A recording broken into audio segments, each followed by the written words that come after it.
Hey, PittNaz Family, this is Pastor Kyle. We hope that you're having a great week so far.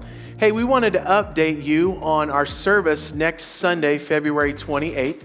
Originally, we had planned for both of our services next Sunday to be extra socially distanced Sunday with masks and our chairs being spread out. At the same time that we were making those plans, we began to notice that more people are attending our church and more people specifically are coming to our second service. In fact, this last Sunday, we celebrated that we had the most we've had in the second service since the pandemic has taken place. So we're really excited about that. At the same time, we're equally excited about providing services for people who are looking for that extra socially distanced experience. But it did have us ask the question, how can we do both? How can we accommodate those new people that are coming? And how can we accommodate those who are looking for that socially distanced experience? And we feel like we've come up with something that will be doable for everyone. And so here's what we're going to do next week. Our 8:45 service next Sunday will be the extra socially distanced Sunday that we were talking about. The chairs will be spread out all over the sanctuary. We're asking people to wear masks throughout the entirety of the service. And then our second service will look like it does every Sunday, where it'll be a mask recommended service. So to recap, the 8:45 service, socially distanced service, mask required. Second service, 10:30 service, it will be mask recommended. We think this is a doable solution for everyone. At the same time, you might be asking the question, why go to all this trouble? You want to know why? Because everyone in our family matters to God, and everyone in our church family matters to us. So we hope that we see you next week, whether it be online or be in person. Not only that, but we started thinking about how can we include some of you in our services moving forward that are looking for that safe social distance experience. So here's what we've come up with. Past February 28th, we are going to have a section, the west section of our sanctuary, will be a mask only and safe social distancing in that west section. The rest of that service on the other side will be mask recommended. And then our 10:30 service will be mask recommended. Now here's Steve, who's got some details about next Sunday. Thanks, Pastor Kyle. Well, PittNaz family, as Pastor Kyle said, we are super excited about this Sunday. And I want to just take a few minutes today to talk about a few of the things that Pastor Kyle referred to. I just want to go into a little bit more detail. And then I want to talk about some new things that we're going to be implementing this Sunday, as well as moving forward from this Sunday. And so first, we just want to talk about some of the things that we're going to be asking everyone to do this Sunday. We are going to be trying to do an extra social distance service. And so if you're coming to the 8:45 service, the first service, we're going to ask that you wear a face mask throughout the service. That way, as many people as possible can feel comfortable. We're also going to be asking that we do our best to social distance throughout that 8:45 service. We have rearranged the worship center to make sure that all of the rows of chairs are at least 6 to 7 feet apart. And so that will ensure plenty of space for the people in front of you and behind you. And then in addition to that, we're going to be providing these cards. You'll find them as you walk into the worship center. They're going to be under the offering boxes on that little wooden shelf, and you can pick up several of these, and then you can set them down in, the next 2 or 3 chairs next to you to ensure that as other people come in, they know that you're trying to social distance. And so that way it keeps them from sitting a little bit too close to you. And then at the end of the service, just grab these as you're leaving, and you can put them back on those shelves under the offering box. In addition to those things, we are going to be asking that people just try to be aware of the fact that many people who might be coming during that 8:45 service are still trying to social distance.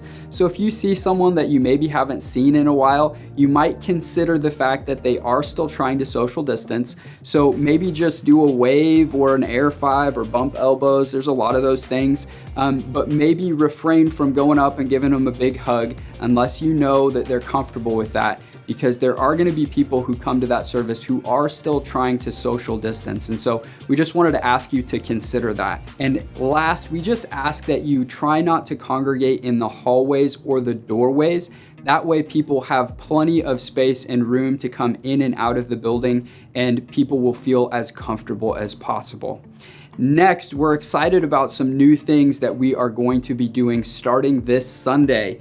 We are going to have several air purifiers around in different locations in the worship center. And so you might be asking, what's the big deal about that? Why is an air purifier going to make that much of a difference? And the reason is because these aren't just your run-of-the-mill air purifiers. These are actually very, very efficient at helping to purify the air and take out contaminants. And so the air purifiers that we're going to be putting out have actually got 5 different types of technology built into them. In addition to just a regular dust guard, they also have a HEPA filter, they have a carbon filter, and then they have an AHPCO filter.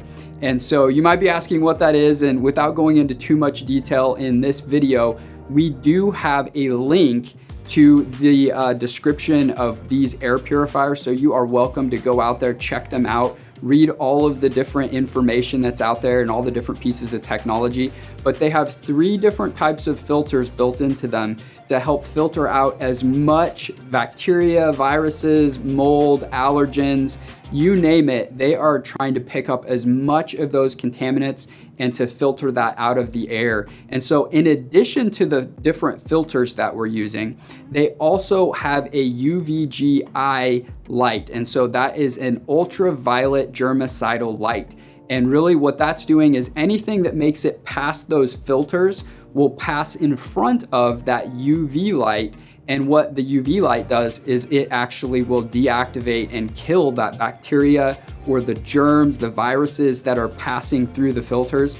And so it's just another way to catch and to remove any of those contaminants out of the air. And then the last piece of technology that's built into it is called bipolar ionization. What bipolar ionization is inside the filter, it is creating millions of these positively and negatively charged ions or air particles. And those are getting pushed back out of the filter. And what those different ions do is they begin to attract themselves to other particles. And so it might be dust, it might be allergies, it could be a coronavirus, it could be flu, cold, you name it. Anything that's just kind of floating around in the air, they will begin to attract to those particles. And then as they attract, they build and they get bigger and bigger and bigger.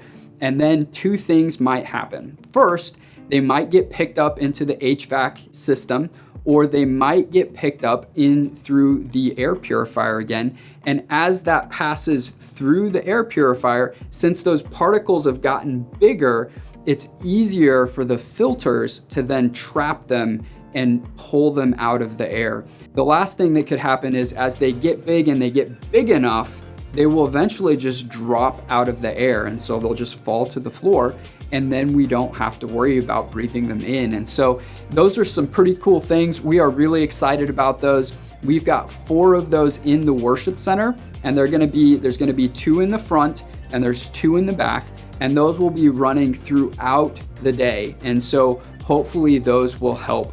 We have a few other exciting things that we want to talk about moving forward. Unfortunately, we won't have those for this Sunday, but we are excited and they will be very helpful moving forward. We are also planning on installing into the HVAC system, we're going to be installing some UVC lights. And what those are, they're really strong UV lights that are up in the HVAC system. And so as air is getting pulled out of the worship center through the HVAC system, they'll pass by these UVC lights. They will kill germs, bacteria, viruses, you name it. And so they sanitize the air as it passes by. And so that will be another little thing that we're gonna have in the worship center to help with the air quality. And so we're gonna have 2 of those in the HVAC system. We have 2 different HVAC systems for the worship center. And so we've got 2 of those that are gonna go in. We're also going to be putting in a UVC light into the HVAC system for the kids worship center as well. And then one other thing that we're planning on doing, and so we are planning on taking the emergency exits.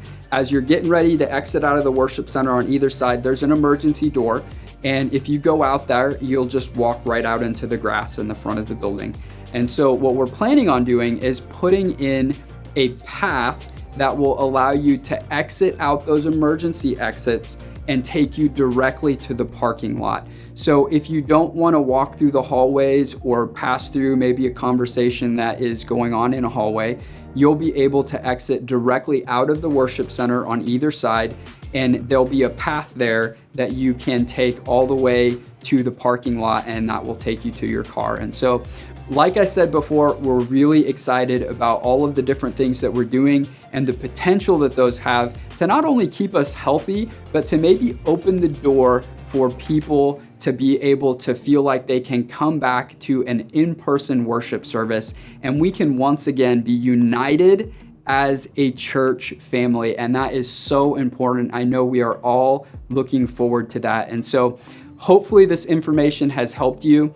If you have any questions about any of this, please don't hesitate to contact us. But we look forward to seeing you this Sunday.